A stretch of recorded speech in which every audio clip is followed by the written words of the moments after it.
Hey there, secret and not so secret singers. Today I wanted to take a moment to talk about why you might be having trouble singing in tune when you're singing a song, whether that's that you can tell at the time that you're not singing in tune, whether you hear it later when you hear yourself recorded, or whether somebody else gives you some feedback that you weren't really in tune.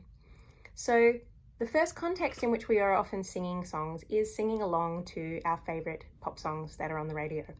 So I want you to keep in mind that pop music is not necessarily designed to be singable by the average person. Pop music is designed to be catchy and exciting.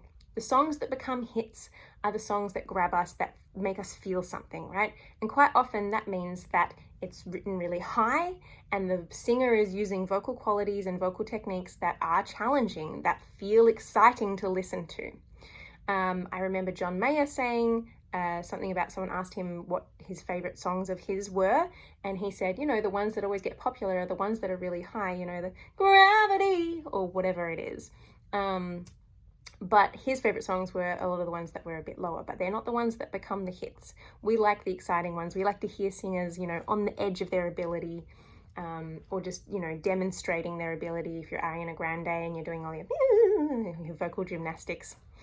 So there might be, a catchy hook in the song that is designed to be sung along with, but a lot of the time pop songs are designed to be exciting. They're not designed to be accessible. So keep in mind, if you're attempting to sing a pop song, you might think of yourself as, like an amateur athlete playing a sport for fun, trying to do the same kind of jump of a professional Olympic athlete. Not sure if that analogy, I think it works. It works. So that's the first thing to keep in mind. The other thing when you're singing along with a singer on their song to keep in mind is that you don't have to sing it the way that they are singing it, with that same sound or with that same kind of vocal settings. So I mentioned this in another video where I was talking about the Lady Gaga song where she sings it in a kind of intense belting kind of quality, that I'm off the deep end, and we can sing that song and you can sing those same notes, but you can sing it, I'm off the deep end. We can use different vocal settings.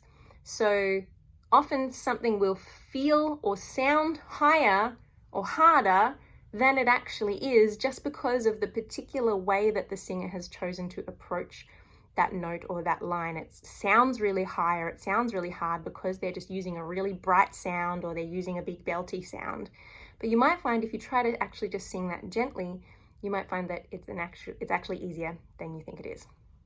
So, second context in which you might be singing a song, you might be using a karaoke track. So if you started to sing along to some songs and you're like, I want to get on YouTube, there's 1,000 karaoke videos. You just put in the name of the song and karaoke, and you can probably find a karaoke video for it. The problem with a lot of these karaoke tracks, and they do vary in quality. So this is like you're kind of throwing yourself in this nebulous context where it may or may not be really supporting you and giving you a lot to work with. So I find karaoke quite challenging. If a karaoke track doesn't give you a starting note, if you don't know what note you're starting on and it just sort of like comes in and you're like, you just start singing and you don't know what pitch your ears haven't been given this starting point, it can be hard to then grab onto that. Some karaoke tracks will have the melody, the notes that the singer is singing actually in the track. Some of them will not, and that might make it really challenging for you. The other problems that you can run into with karaoke tracks, if the original song doesn't have a lot of really weighty harmony, the chords there's not a lot of instrumentation, right? If you don't have a guitar strumming full chords or a piano playing full chords, if it's more of an atmospheric pop electronic kind of track and there's just sort of it's hard to demonstrate vocally, but if there's not a lot of support there in terms of instrumentation, it can be really hard for you to find your key center, to find the harmonic center, find where am I actually placing my voice for the melody in this track. That can be something that makes it really hard to sing with a karaoke track. And the other thing can be if there's not a strong beat, if the rhythm of the song, if the song originally happens to be quite a spacious song, but you can follow along with the original singer, when the singer voice is not in there, if you don't have a steady drum beat that's giving you a really good sense of where the song's going rhythmically, you can really get lost, and then you come in too late, and then you're watching the little thing going along the letters, but you're behind it or you're ahead of it. That can be something else that makes singing karaoke really confusing. And then the last thing is if you are singing a cappella, which means without accompaniment, without any instruments, without any backing track. That is like, the most challenging kind of singing to stay in tune for, because again, you just don't have that supportive instrumental framework to give you a sense of where you're going and what the note is and what the rhythm is. So it's very easy to kind of get lost. The skills that you develop through playing with your voice, through doing more singing over time, make each of these levels of difficulty, these different tasks, easier.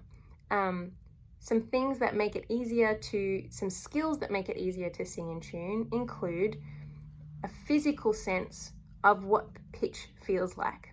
So for me to go like ee, like knowing not just the sound, but what it actually feels like to sing those notes. And that's something that builds up over time with practice.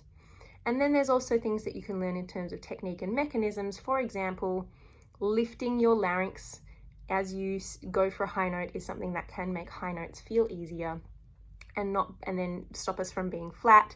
There are things like if your tongue's a little bit too low and flat, that can sometimes make the note a little bit flat. You end up a little bit under the pitch. If we're pushing too much air, sometimes that can make us a little bit sharp, a little bit over the pitch. So there's a number of like technique and mechanism stuff that you can learn, which is around like how do we physically navigate moving between pitches, and what does that feel like, and developing what's called an interoceptive sense, the sense of what it feels like on the inside of your throat as you're singing.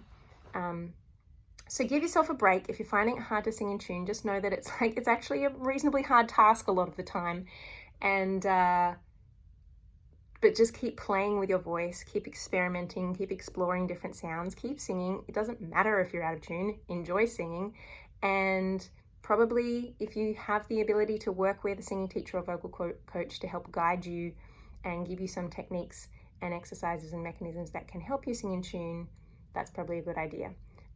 And just know that if all they do is run you through scales, that's probably not going to help as much as doing a bunch of different kinds of things with the voice could, as opposed to just singing scales, which can just be hard if you find pitching hard. So I hope that this was helpful, and I'll talk to you again soon.